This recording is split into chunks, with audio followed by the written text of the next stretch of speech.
Okay. Okay, Jenna. So when was there, an aha moment or a moment when you knew exactly you wanted to get into the finance industry? Um, Well, I decided on my major pretty late in college.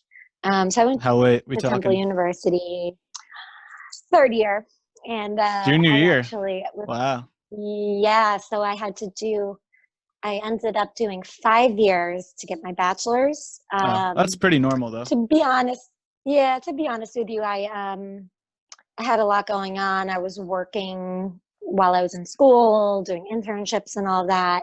And, my sophomore year, and I think this happens to a lot of people, I got a little distracted with Greek life and parties, and I didn't do as good as I could have. And I think I could have, got my act together a little bit sooner and got out of school faster. But, anyways, it worked out. So it was my third year when I really decided, okay, now's the time where I have to pick this, make a decision. Um, Did you take a lot and of it was, did you take a lot of business classes in your first couple of years and then that kind of helped weigh your decision? yes. So I was in the business school in Fox School of Business at Temple.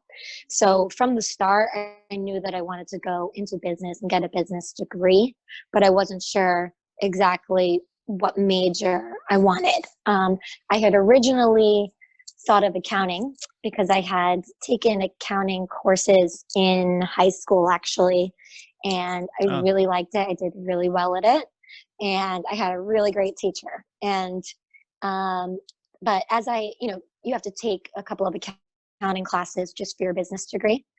So after I took those two, I did very well in them, but I found it to be a little bit tedious.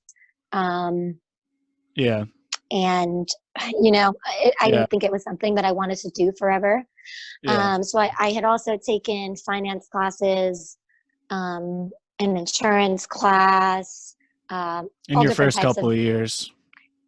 yeah, these were all kind of required classes for the Oh. business degree. Oh, okay. Yeah, So, yeah. yeah, so you got to learn a little bit about some different things. So I took a finance class. I also did very well in that. And I found it to be more interesting, um, because finance is really learning about how to make money and grow money rather than just how to account for it and put it into buckets. Right. Um, from the start, I was kind of something that I was looking at, and I recommend other people do this as well, is I looked at the starting salaries of people graduating with different majors in business and what fields they're going into. And accounting and finance were the top two. So it came down to being between one of those, and I ended up going with finance. So you were already in the in the business school at Temple, and then you chose kind of like a specific major from there. Right. Yep. Did you apply to, like, when you were in high school, did you apply to Temple's business school or did you just apply to Temple? I applied to Temple's business school, and when I was looking for colleges, I was searching only for business schools that were accredited. So did you have okay. So did you have an interest like in high school in business, or like, where did that come from, I guess? I think I've always kind of been interested in business. It did start in high school, and it started with those accounting classes. But even when I worked part-time jobs when I was in high school, I was always interested in making money, and I was interested in learning about how the very small companies that I was working for at the time, how they were making money and how it all worked. I worked at, a breakfast place, bussing tables, worked at a pizza place, taking orders, waitressing, delivering pizzas. Nothing crazy, but You the got to business see the aspect business of it side was of always it. pretty Yeah. interesting. Yeah. Yeah, and then in high school, when I was doing the accounting classes, we ran the school store, and I Oh, loved it. nice. I loved making money, accounting for that money, coming Right. up with ideas, of what we could sell and when we could sell it and how to promote it. And I found that interesting and exciting. Yeah, for sure. So you said accredited business schools. Do you know what makes a business school accredited? If I remember correctly, it's a ASCB accreditation. And What I does that don't know. kind of assure the person investing in that or in themselves? You know Um, what I mean? It's okay if you don't know. I'm I just don't wondering. know. I don't know the exact details of the criteria that makes your school accredited. Um, but I But do that's know definitely that something to look for, it's though, even absolutely though we don't because really know what it means. But it's yeah, definitely something that I I feel apologize. like you would look for. I mean, I don't know what it is either. So, I mean, whatever. Yeah, I'm not sure of the specific criteria, but it's Yeah. basically meaning that you're going to a legit business school that's recognized Yeah. nationwide. Yeah. Um, so, you don't want to go to some joke school. Yeah. And pay a You bunch want of to, money. yeah, you want to go somewhere that You get has a a name for return. itself. Yeah, Yeah. exactly. Yeah, for sure. Yeah. So you were in the business school and then you chose, so do you have a Bachelor of Arts or Sciences? Bachelors of Business Administration. Okay, Bachelor's of Business Administration. And Yeah. is it in finance? Is that the Finance is the major. finance So is the major? everyone Okay. in, yeah, so any of those majors within the business school is going to give you a Bachelor's of Business Administration. Okay. All right. Cool. Yeah. So that would obviously be the preferred degree if a listener was listening in to the podcast and they wanted to do the same exact thing you did.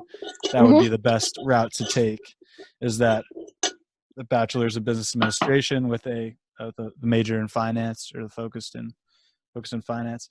Um, so what was your favorite Yes. part about the finance degree? Did you like the math classes? Did you like how the exams were formatted? You know what I mean? Did you like group projects where you maybe presented some type of pitch to your class? Like, I guess what was like your most fun part about this degree and learning finance? So I've always been kind of like the book smart type. Um, I did really well in my classes and I enjoyed most of them. Yeah. I enjoyed the finance, accounting, insurance, all of these different types of things that I learned, marketing. Um, I don't particularly love group projects, but for my capstone class for my major, which is very intensive and you have to take, your finance capstone to graduate. And we had a big major group project where we had to write up a strategic business plan for a company in trouble. And at the time, the company that we were given was Netflix. And obviously now Netflix is doing great. They're huge. Mm, Um, yeah. but at the time, and the case study was actually written from a few years even prior. And we're working off past information. Basically, we had to write up a plan to help them to grow their business and survive, fix the issues they were having. So that project was really interesting because it was fun. We had people on our team from all different majors Oh, cool. and backgrounds. So it kind of helped to Some fresh perspectives or different some fresh perspectives. perspectives, and people on the team knew different things very well. So Yeah. we had someone that was really good at financial forecasting, so he could do all of that type of stuff. He was more of a computer tech kind of guy, Yeah. and so he came up with some really awesome projections. Yeah. And then I kind of kept that in line. I kept his projections modest, and kind of oversaw that piece of it. So that was fun. And we actually, what they did was for each class, you had to present it in front of the class. One team won. That team went on to compete against all the other classes in a business case competition for the entire business school, in front of the entire business school, all your professors, all the students. Wow. Little nerve-wracking, and it was in front of a panel of business people that work in companies that help other companies with their business strategy. So that was pretty exciting. We won. Oh, yeah, I was gonna Yeah. ask, didn't you win? Yeah, we Yeah, did win. from Yeah. America. Yeah. So that was cool. I was very nervous because I don't really You must like have had a public good group. speaking. Oh, our group was phenomenal. We had an awesome group of people. One of them is still a good friend of mine, Oh, really? Christine. And yeah, we met during that project, and No way. yeah, we're still friends. That's hilarious. Is she still in Yeah, Philly? she is still in Philly. Yeah, Oh, wow. yeah. That's cool. Hmm. Yeah, Yeah. it's funny. Group projects can go a couple different ways if depending on your group members. Sometimes people don't really care, and sometimes the class means more to someone than the other person. So I remember I Yeah. had a class last year, and it was first semester of uh, the grad program I'm in, and I was paired with a student, which is kind of random, and he was like oceanography, and this is just an elective for him, but for me, this was like a core class, and but I ended up doing most of the work. But that's like a classic. Like I feel like that's Yeah. what usually happens. When I was teaching this year, Yeah. I tried to give like a fourth of the group project grade would be towards like the individual grade, towards the specific student. Obviously, you have some students who kind of carry the team, and they should definitely get like awarded for that with points. Yeah. It's a bummer when you get stuck with people who don't care about it as much as you, Yeah, and or if like you have people to live kind off of, campus or like on campus, and then it's like no one wants to drive, depending on the campus that yeah, you're at. But like my you got to particular compensate. situation, yeah, like you didn't want to drive to campus to do some stupid group project, I guess. Yeah, so I got lucky with that team. So that was probably my favorite group project that I had. Yeah, yeah, that's awesome. So that was a highlight of the major. Was there anything else that you liked about it? Maybe not. I'm just wondering. Did I things was kind in, of click for you? Like you said, I feel like you're good at math. I'm just making that assumption. Is that major like what kind of clicked for you in that major? yeah, all the classes I took, um, I was good at. It was stuff I was good at. There is a lot of maths. Just There's a like lot test of, taking, I guess. yeah, I'm pretty good at test taking. There's a lot of statistics classes. Okay. Um, Not a lot very of papers, advanced. I'm assuming, right? Or maybe there was. There were definitely some papers, but we But also not took like like, the whole thing though, right? I mean, you sounds like you're yeah, I taking a mean, lot. it's probably less writing Yeah. than other majors, Yeah, yeah. more So a lot of testing tests. and Yeah. yeah. Hmm. Okay, cool. But it was nice. I developed, a group of people, a network of people in school that were also majoring in finance. And we had a little study group, and it was fun because they were all cool people that I wanted to hang out with anyways. And Yeah, we'd yeah. we'd meet up like before test, study together, go out after the test and have a drink. Yeah. Um, Yeah. so that made it fun to have other people like in the same boat with you. Yeah, I feel like that's pretty clutch. I would try to do that with my students last semester, this past year. I'd have them pick like their own groups, and I'll be like, "This is your group for everything. Like, you have a homework question, like ask your group. You guys like need to study together. Just kind of ask your group." And they all kind of ended up becoming friends with each other, which I thought was pretty cool. But I didn't want to force it, obviously. But Mm-hmm. all right. So, what was your least favorite part of this major? If there's something you could change about it, or something you just really butted heads with, even though maybe it makes sense now, but what was your least favorite? If you have one, what was your least favorite part of the finance major? Um, hmm. It was pretty tough. So I did spend a lot of time studying. Um, I was good in these classes that I was taking, but you really have to put the time in. So sometimes I was seeing friends who were in different majors that Had were more time. having much easier classes Yeah. and way less studying. Um, Did you do most of your and studying at the library, or did you kind of set up your own little place at home too to work from? I pretty much always went to the library. We had a Okay. 24/7 computer lab. Um, Was it close so to where you that's, lived? yep. Yeah, I Okay. always, for the most part, except for one year, I lived either on campus or very close to campus. Yeah, yeah. So So that's good. that's That's where I would convenient. go. Yeah, I'm easily distracted, so I'd go in there, and you'd see the same crew of people who were in there for all-nighters. Um, Did you have you like know, different floors of the library? Like at URI, like the top floor, you like can't talk at all. Like you like little noises like this is like unacceptable. And then like yeah, middle so floor, you can kind of talk, and then first floor, you can totally talk.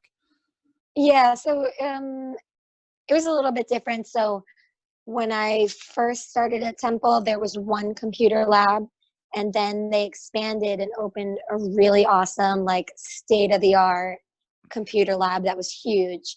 And it had some quiet areas, some louder areas. It also had breakout rooms. So if you were with a group and you wanted to be able to talk and not disturb people, or you need to work on a group project, you could reserve a conference Oh, room okay, and yeah, do that. yeah. Yeah, and there were like some areas where you had couches Mm. with little like fold out tables, so you could Yeah, study there, and that was a more relaxed area. There was a Starbucks on the first level. I yeah. think it was open 24/7. It probably Um, we have a 24/7 room too, so there probably was a yeah, 24/7 yeah, room. You need one. I feel like every college definitely has one or something. yeah. I was definitely one for the all nighters because I tend to procrastinate. Yeah. So. Um, um, if you could tell freshman year Jenna any advice, what would it be? Don't F around, you know? Yeah. Go to your classes. Yeah. This is why you're here for Yeah. school. Like, Right. not for parties, not for sorority, Right. not for any of these other things. Yeah. I think that I could have managed my time better. Yeah. I think that I could have spent my summers working and saving Yeah. and not had to work part-time through college, Yeah. through the school year. Yeah. And I think that would have been a lot better because I was just exhausted from trying to do too much. And I think I could have done better in my classes if that was my primary focus and I didn't have, you know, Yep. waitressing and all these things going on. I Um, totally I feel that resonates with me so hard. Both of those things. My classmates, I have them, or my not my classmates, my students. I have them do a little thing where an area of their life that they could work on, and almost all of them say like time management and procrastination, stuff like that. So I feel like that's a huge learning obstacle that every freshman, sophomore, even juniors, or hopefully you figure it out by senior year, but I feel like every college kid is the time management and procrastination for sure. And then I yeah, also feel you on the working, just work as much as you can during the summer. I had a friend that she went to USC and she'd work like 3 jobs in the summer and then she wouldn't work during the school year. And I was like, oh, smart. then you ruin your summer, But I mean, then you get your whole school year without having to work. So Yeah, I definitely agree with you on there. Luckily, I worked at the gym at school, so I was allowed to do homework while I worked there. So it was a pretty good solid job, But someone like you, like working 10 to 20 hours a week, like when you actually have to work and you can't do homework, that's a lot, yeah, and then you're trying to be a yeah, part of extracurricular activities and like, the Greek life, or, maybe you're in an academic sorority or whatever. And it's like, that just takes up. yeah. It ended up hurting my social life as well because I worked at restaurants and Yeah. their best nights where you're going to make the most money are Friday and Saturday. So Till late those were too. just, yeah, very I late. mean, So it was like what's off Philly's limits. open And till 2 a.m. or something? Like, I but believe if you were it's serving, maybe you 2. would get out a I little bit earlier if forget. the kitchen closes. Yeah. So when I was working at a restaurant, we'd get out by like 10 or 11. Yeah. I mean, But still still, though. No, I you know. smell like hamburgers. You gotta go home, Yeah. shower. Yeah. Yeah. No, I'd usually end up hanging out with like work colleagues after yeah. work, anyways. Yeah. Um, but yeah, that would be my advice there. And get do internships and do as many as you can so you can learn about the field you're actually going to be in and see how it is. So let's say you're in like a small town, or you're from a small town like we were or are, and you're deciding to do finance, and there's not a ton of finance opportunities around here. What would be your advice to someone who's kind of in that boat that wants to do finance, but is kind of from a smaller town where the finance industry isn't necessarily a huge component? Should they, try to stay at school for the summer, or, you know what I mean? Or how should? No, I would say I had a lot of fellow students that did this, but for me, I couldn't really afford to do it, or at least I wasn't, maximizing the money that I had to do this. But I went to school in Philadelphia. I had a lot of classmates that went, for a full summer, spent it in New York, and it is expensive, but they do rent out college dorms in the summer for for short-term use. So even interns that I see now, as I'm here working in New York, we have interns from all over the place, and they're usually staying in one of those cheap, tiny dorm rooms for the summer and not paying too much money. You got to be where the action is. Yeah. Yeah. So what, do you know what schools that offer the housing like that, or I'm like how should sure someone that go about this? Do you Um, apply for the internship and then try to get the housing? yeah. Work on getting the internship first, and then once you get it, you should know a little bit in advance, so it'll give you some time to plan. Mm. Most of the colleges in New York do this. Columbia does for sure, and Okay, they're cool. way uptown, and so it's cheap up there anyways. Nice. So that's always an option. Yeah. So let's say your junior year or your senior year, super senior year, Jenna, and you're preparing for a fresh semester. How would you prepare for that? Do you want like a notebook for each class? Did you do like your notes on a laptop? Did you do highlighter Um, notes? so for me, the way that I learned was by writing things down. So I had a laptop, of course, but I didn't really use that in class. I like to write things down in my notebook. Um, as far as studying, if we had reading to do ahead of class, I would take notes as I went. I'm very organized, so I did a lot of highlighting. I would never highlight the books because you always got to resell those books. Yeah, But chegg.com is super cheap. I don't know if you guys did yeah, that when you were in there, but no, I usually sold them back on campus for like just $5. the smallest amount of money. Like, it was crazy. Yeah, But I always had a separate notebook for each class. The combined binders just drove me nuts. That's yeah, just what works for me. yeah. All right, cool. So you're working, you're on the workforce, you're whatever. Can you take me through a day in the life? Do you get up, get ready, walk to work, do Yeah. you drive to work, do you take a subway to work? Yeah. So I've got to be in to work at 7:30. Wow, Um, that's early. Try to get in at 7:30, 8 at the latest. Yeah, It is early. yeah, that's early. Um, and finance, markets are opening at 9:30. Okay. And if you're in a supporting role, you really need to be in there early to make sure everything's in order and ready to go. Mm. So it does start very early. So I would wake up usually between 5:30 and 6 a.m. Can you still hear me? I lost your video for a second. Oh, you did? Yeah, I can still hear you. Okay. All right, cool.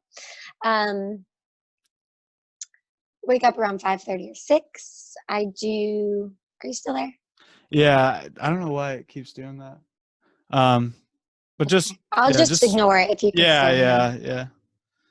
Okay. Yeah, so I wake up around 5:30 or 6.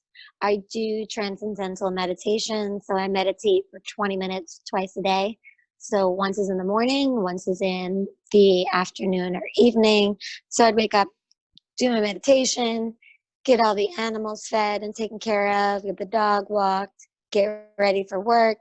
Definitely no time for breakfast. Run out the door. I have about a 10-minute walk over to the subway. I'm living in Long Island City in Queens and working in Midtown Manhattan. So I take a 10-minute walk over to the subway, hop on the E train. It's about 5 minutes on the subway, and I am right there, right at my office. That's pretty good. So I'd come in in the morning. Our company gave us free snacks and breakfast stuff. So I get in there, try to get the good snacks, get some cereal or yogurt or whatever, get some coffee, and get settled in. Do you want to hear about the actual job day to day? Yeah, we can do that too. Okay. I think that'd be cool. So the first step would be, getting logged in, checking the emails. I've always worked in the derivative space, listed derivatives. My most recent job was listed futures. So what we do first is we check for any trade breaks. So that's always on a T+1 basis. So anything that happened the prior trading day that did not settle correctly is a break. So it might be our trader has a different price than the broker gave us. Something about this is not right. We did not get what we thought we were getting. And so our job would be to reconcile that. So you'd start by doing a reach out. You reach out to your FCM, that's Futures Commissions Merchant, basically the big banks that are doing the clearing. Get some information there. You might need to reach out to one of the portfolio managers or to the middle office and try to sort out the problems. That's the very first thing. Then you Are there want to usually see problems? Or kind of, not all the time, but there could pretty be, much obviously. there's always something. Okay. There's always something. All right. And it also depends on how much volume you're doing. I worked at several big banks, and they're doing a ton of volume for a lot of different clients, and there's always a ton of breaks. It's just what happens. Yeah. At the hedge fund I was working at, they were very on top of monitoring breaks on the trade day to reduce the number of breaks that were happening on the following day. Okay. But anyways, we'll look at those breaks. We'll resolve those breaks however needed. We'd also look for, I worked in equity options for a certain time. There's also options on futures. And basically, when you buy an option contract, you're buying the right to buy or sell the underlying asset at any time you want. So you can use that contract and you can buy or sell what you've agreed to. So at the price that was originally agreed, which is called the strike price. Okay. So at any time, if we had a short position, we could be assigned on that short. So that's something you need to check in the morning, because a trader can't necessarily see that happens. So his position is changing. He thinks he had X amount of this contract, but actually some of those were just signed, so he doesn't have that amount. So you want to make sure they know and they process that in the system as soon as possible, definitely before the market opens, because you can have an issue where a trader can think they have a certain position and try to trade out of that position, and then they end up with another position that they didn't want because they didn't take into account the assignment. So those are always the most important things that we're doing first thing in the morning. Wow. Then the rest of the day is working on, the rest of the morning, I should say, is any other issues that came up with the trades. So commissions and fee problems, which aren't the most important priority, but they are important because you want to get those resolved. And a lot of times those are static setups in the system. So if you have something that's not matching with the bank, you want to figure out what the right fee is, either have them fix it or yourself fix it for next time, because you don't want to keep fixing the same things every day. And we want to keep our traders' accounts up to date and accurate. So we want them to know how much they've spent on fees and make sure that it's correct. Then usually the afternoons are more about taking a look at trades that are being done that day and making sure they're clearing, trying to fix up any breaks to get ahead for the next day, and working on projects.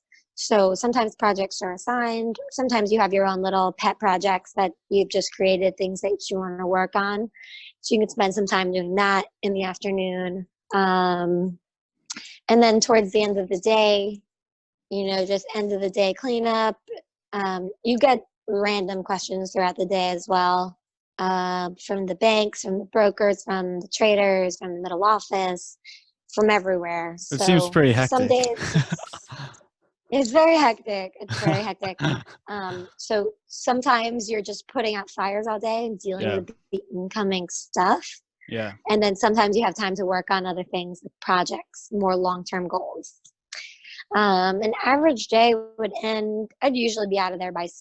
Of course, there are some nights where I was there later, but, and this is speaking about the hedge fund that I worked at, we're usually out there at 6.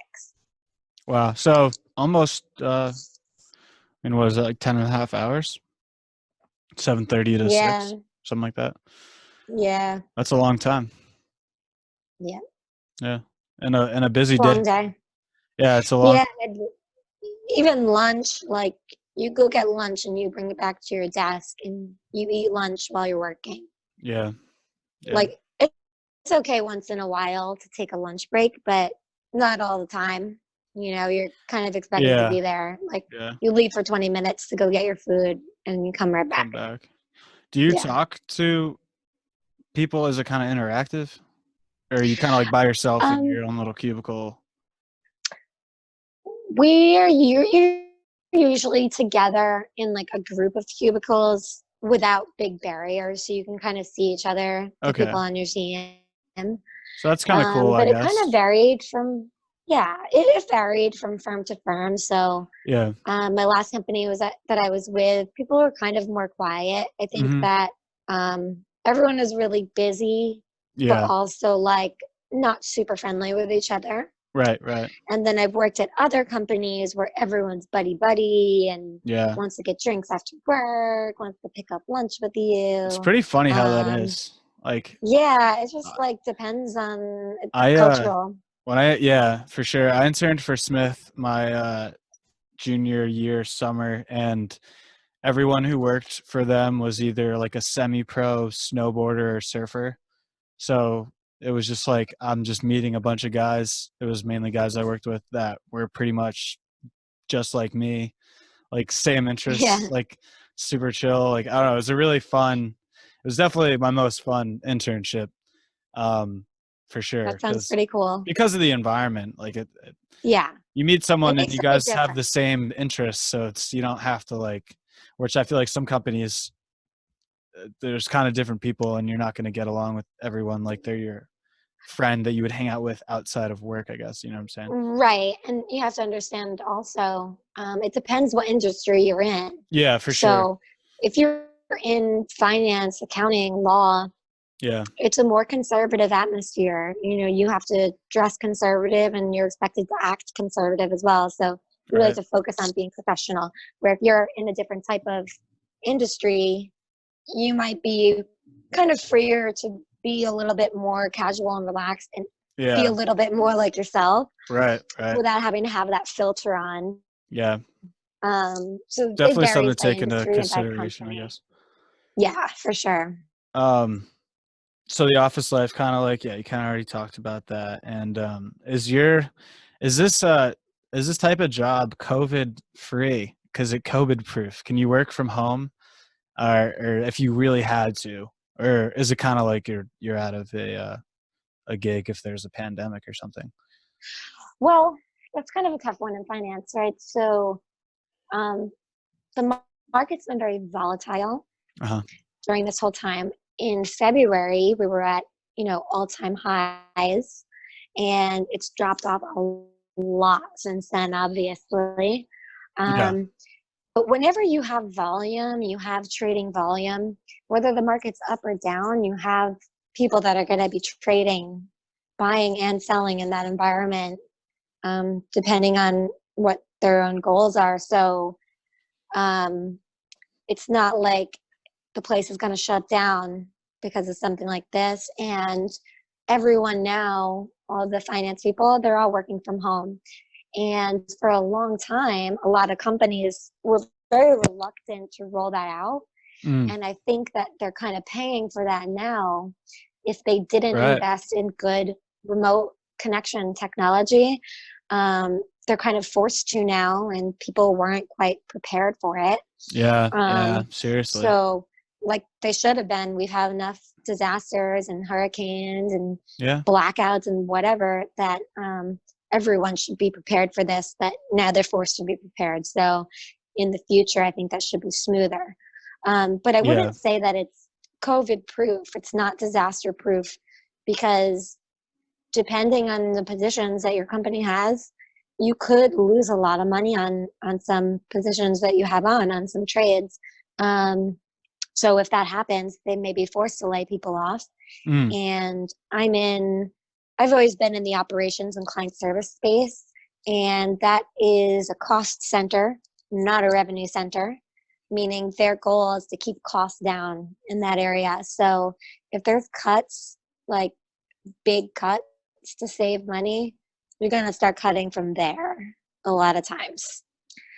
Depending, not in all cases. It yeah. depends Yeah. how obviously the trading desk is doing and the individual people, but it's not disaster proof. It Yeah, Yeah. So it if kind of there's for depends. some reason a There's a lot of blackout, factors. right?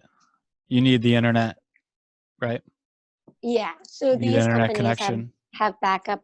They have backup generators. They have whatever. One of the companies I used to work for, in hurricanes, they would send a group of people to a different location, like 2 hours away in New Jersey, Oh. figuring that if this office like has an issue, that office is going to be okay, Oh, and that's pretty vice cool. versa.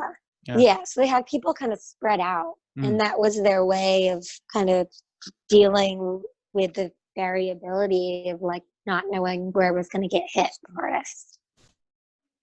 Okay, cool. So there are all these companies have disaster recovery plans in place. What they plan to do. They have disaster sites Yeah. that they'll people to if the other one gets blown Yeah. up or whatever. Yeah. Whatever the case may be. Yeah. Anything that can happen, they have another place to go. Okay, cool. So yeah. So as far as like your interests, are there any people that you look up to or did look up to that you were aspiring to kind of be like within the industry, and that could mean outside of the industry, but as far as interests lie, I guess within the industry would probably be best to start with. Maybe we could go into books and movies, journals, magazines, podcasts, even anything that any type of media. Yeah. Some people that I look up to and follow content from. First is Carla Harris. She's a top executive at Morgan Stanley, Hmm. and she's an excellent speaker, and she has a lot of like podcasts and YouTube videos out there from speeches that she's done. What was her name again? And Carla Harris. Carla Harris. Yeah. And you mentioned she has podcasts and. It's not her podcast, but she's been Featured on a lot of episodes. Yeah, she has a lot. She's done a lot of speeches and lectures that have been recorded and put onto YouTube. So there's a lot of information you can find on there. I believe she's done a TED Talk. Okay. Or more than one, probably. Yeah. If you search her name, you should be able to find her. Why do She's you very like interesting. her? I like that she seems very genuine and authentic. Also, she's an African American woman, and women are still kind of a minority in finance. So not as much as 20, 40 years ago, but it's still a male-dominated field. So she is a woman. She's also African American, and so she's had kind of an uphill battle, and so I see her as a role model. Is so she's into finance, or what does she do? Yeah, she's a top executive at Morgan Stanley. Okay, cool. So she has a lot of cool lectures that are available. She's done a Mm-hmm. lot of podcasts and stuff. Okay, cool. Is there anyone else or any other type of podcasts that are helpful to, if you're someone trying to figure out, you kind of are interested in this, you want to learn a little bit more. Are there any other Um, podcasts or yeah, anything that you so could read, or books or yeah, something? I'll mention a couple others. Sheryl Sandberg, I really look up to. So you probably have heard of Sheryl Sandberg. She's the COO of Facebook. Okay. She wrote a book called Lean In, Lean in. and it's really great. And it's geared towards women in business. And Cool. her whole thing is lean in, get involved, like don't sit back on the sidelines, take control of your career. It's very empowering and inspiring. So I really like that book, and I recommend it to all the women out there, and even to the men. Another is Ray Dalio. Ray Dalio. And yes, Ray Dalio. Dalio is Ray Dalio. yeah, founder and chief investment officer of Bridgewater Associates, which is a hedge fund. Okay. Huge hedge fund. He has a lot of good content out there. He has a page on LinkedIn with lots of information. He writes a lot of posts on there, a lot of articles. He also has some videos that it's his content, it's his words. He's talking over like animated images. So it's kind of fun to watch. He's written a lot. He does have a few books, and oh, cool. Think of the names off the top of my head. Yeah. And I haven't read his books yet, but I would like to. I find him very interesting, and for sure. He's an interesting guy to listen to, and he does in a lot of his videos that I've seen so far, he does try to break things down in an easy to understand way. That's cool. That's always a big thing. Yeah. I just bought this this book, and it's by a researcher, and it's not in English, he runs the Harvard Medical School, the lab, and it's pretty hard to understand. But it's funny because I bought another book kind of similar to that by someone similar, and it was a lot easier to read. So it's always a good find when you have someone who's an expert in their field, but they know how to talk to the kind of average Joe or the beginner learner. Yeah, he has a little bit of everything. So what level you're at, yeah, you kind of adjust to it. Yeah. So I appreciate that about his content, that he has something for everyone. Yeah, for sure. Is that the end of the posters on your wall? It may be. I'm just. Well, let's see. For books, I would recommend How to Win Friends and Influence People by Dale Carnegie. This is a very old book. I think it was written in like the 50s, I would say, maybe earlier. Yeah. But it's still relevant. I mean, there's some pieces in there that are not quite relevant because technology has changed a lot of the ways that we communicate. But a large part of it is still very relevant.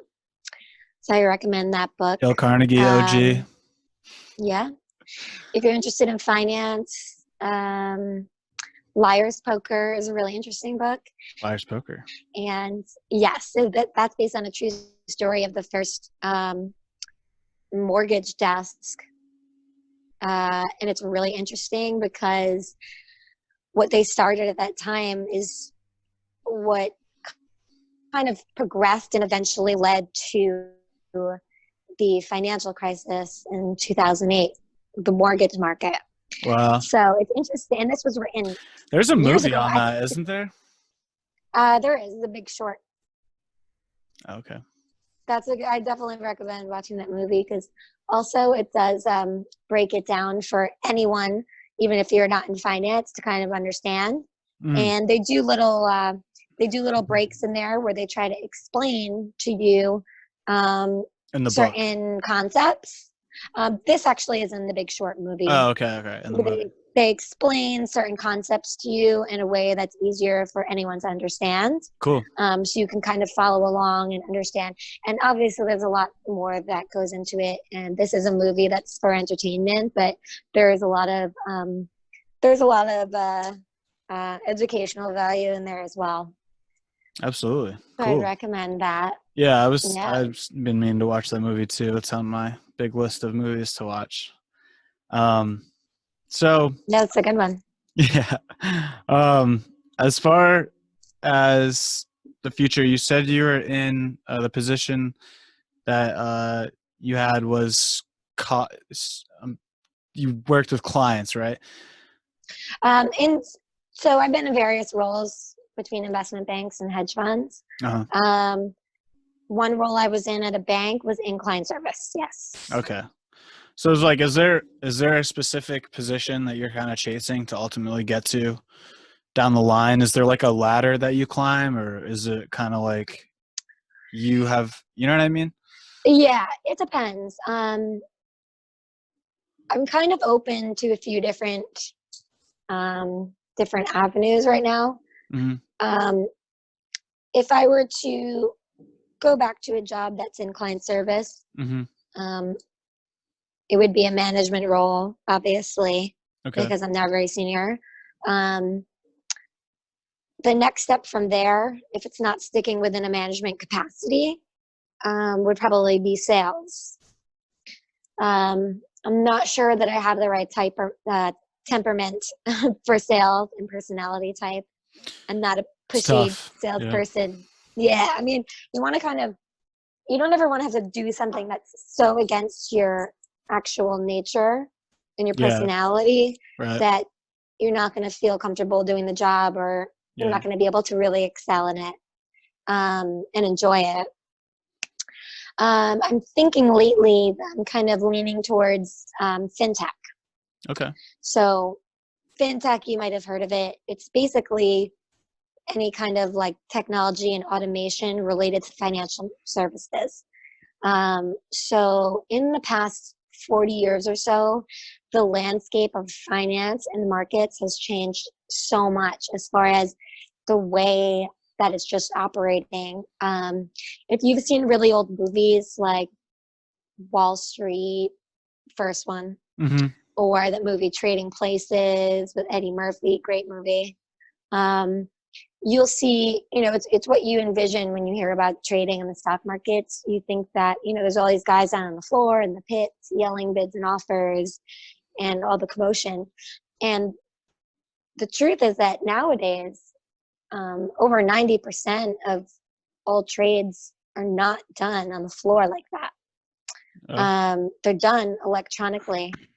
Wow. So it's just very different. So a lot of those have shut down. A lot of Because how those tech pits has have closed changed. down. Tech. Yep.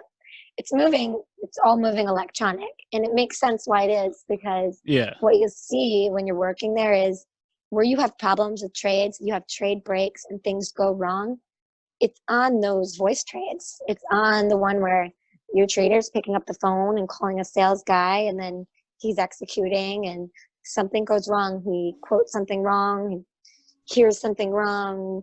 Anything can happen. Any number of issues. But when it's electronic, it's supposed to be what they call STP, straight through process. But you're trading, trade gets filled. There's a feed that comes back to you, books it in your system, boom, boom, boom, no issue. So most of trading is happening that way now because it makes sense. Yeah. It does make sense. Yeah. All right. Well, any final thoughts? Anything, not regrets, but things you'd want to tell yourself if you could, by any chance, if you're possibly able to tell, I don't know, 20-year-old Jenna, anything to kind of help her get through the whole journey to now, anything like that? 20-year-old me. No, it's a tough question. I would say be bold. For a while I was